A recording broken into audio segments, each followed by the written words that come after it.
Hello मेरे प्यारे दोस्तों, कैसे हैं आप सभी। स्वागत है आप सभी का आपके गुरुजी के चैनल एसपी जा पे। और पीछे के पार्ट में हम लोग क्वेश्चन नंबर 2 के 4 नंबर तक बहुत ही अच्छी तरीके से सीख लिए थे, समझ लिए थे। आज हम लोग क्वेश्चन नंबर 5 को करेंगे जो कि बच गया था। इस पार्ट के अंदर हम लोग एक ही प्रश्न को करेंगे और इसे इतने अच्छे तरीके से समझने का प्रयास करेंगे जिसमें कि इस टाइप के प्रश्न अगर आप लोग को कभी भी एग्जाम में देखने को बने तो आप लोग आंख बंद करके भी बना सकते हैं। तो चलिए, सबसे पहले आप लोग को परिभाषा वाले प्रश्न में डर लगता है, मैं आप लोग को पढ़ना सिखाता हूँ कि किस प्रकार से प्रश्न को पढ़ा जाता है और कैसे कैसे समझाता जाता है।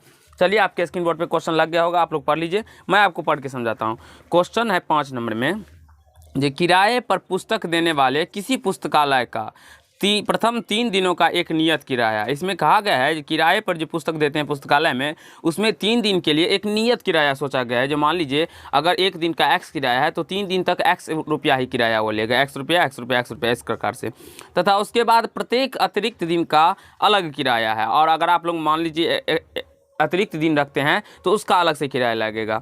अब सरिता नाम की एक लड़की है जिन्होंने 7 दिन तक एक पुस्तक रखने के लिए 27 रुपया अदा किया। उन्होंने 7 दिन तक पुस्तक को रखा और 27 रुपया अदा किया, जबकि सुशी ने एक पुस्तक 5 दिनों तक रखने के 21 रुपये अदा किए। नियत किराया तथा प्रत्येक अतिरिक्त दिन का किराया ज्ञात कीजिए। देखिए, इसमें नियत किराया तथा प्रत्येक अतिरिक्त दिन का किराया हमें ज्ञात करना है। चलिए हम ज्ञात करते हैं। अब यहाँ पे समझने का प्रयास कीजिए।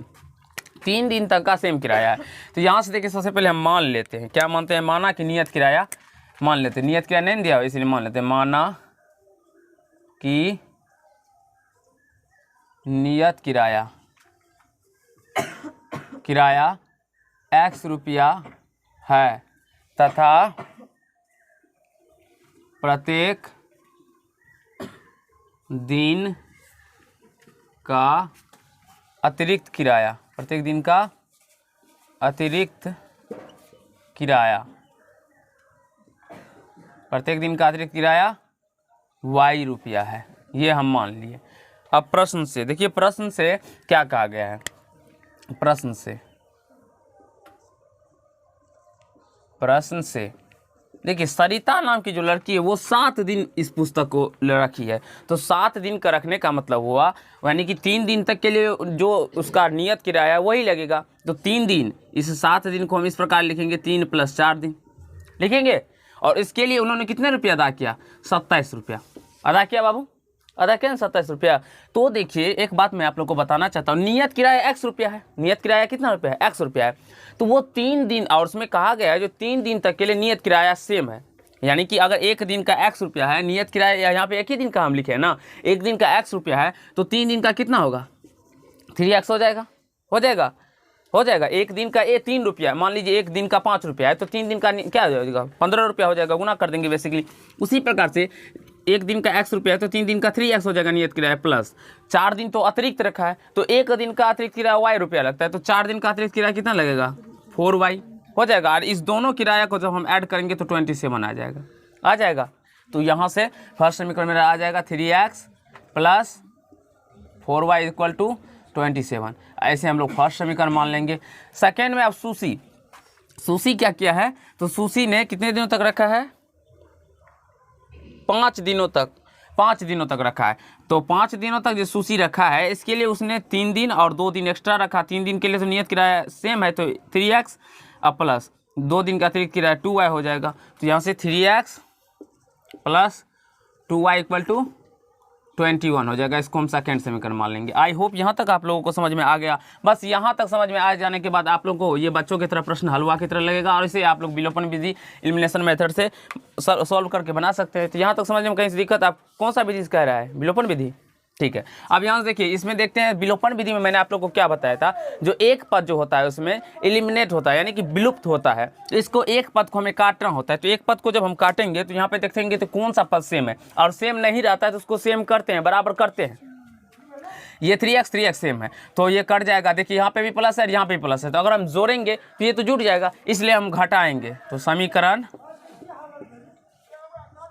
फर्स्ट तथा सेकेंड को घटाने पर, आज जिस भी बच्चे को समझ में नहीं आ रहा है वो सारे पार्ट्स को देखेंगे तभी उसको समझ में आएंगे। क्योंकि एक पार्ट देख लेने से समझ में नहीं आ जाता है और ना ही कोई विद्वान बन जाता है। एक बार में कोई विद्वान नहीं बनता है, बार बार प्रैक्टिस करने से तभी वो विद्वान भी बनेंगे। अब घटाने पे क्या होता है, तो नीचे वाले जो हमारा चर होता है, नीचे वाला जो वो समीकरण रहता है उसका चिन्ह चेंज होता है। तो प्लस है तो माइनस, प्लस है तो माइनस, प्लस है तो माइनस।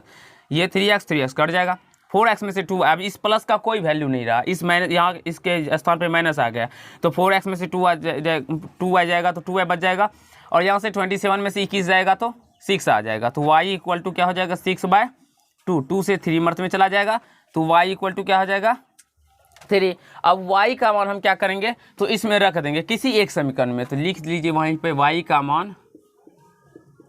का मान समीकरण फर्स्ट में रखने पर, putting the value of y in equation first. तो फर्स्ट में रखेंगे तो क्या है 3x प्लस 4y, 4 और y का मान है 3 इक्वल टू 27।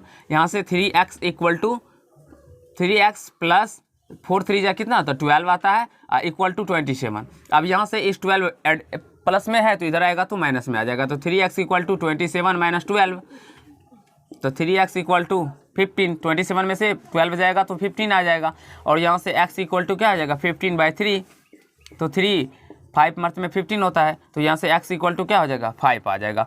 तो हमें अब पता चल गया जो नियत भारा आता, नियत भारा 5 रुपया है। नियत भारा कितना रुपया, x माने थे ना, तो नियत भारा 5 रुपया हो गया, तथा प्रत्येक दिन का अतिरिक्त किराया, नियत किराया दीजिएगा, यहाँ पे भी किराया दीजिए, किराया अतिरिक्त दिन का किराया 3 रुपया है। आई होप आप सभी को दोस्त समझ में आ गया होगा और कहीं से कोई दिक्कत नहीं हुआ होगा। अगर आप लोगों ने मेरे सारे वीडियो को नहीं देखे हैं तो चैनल पे विजिट कीजिए, बहुत सारे वीडियो बने हैं आप लोगों के लिए, जिसमें कि बहुत सारे कंसेप्ट का हमने जिक्र किया है। अब हम लोग नेक्स्ट पार्ट में, जो पार्ट 1 होगा, जिसमें कि हम लोग 3.5 के क्वेश्चन नंबर 1 से सॉल्व करेंगे और उसमें हम लोग वज्र गुणन विधि को सॉल्व समझेंगे।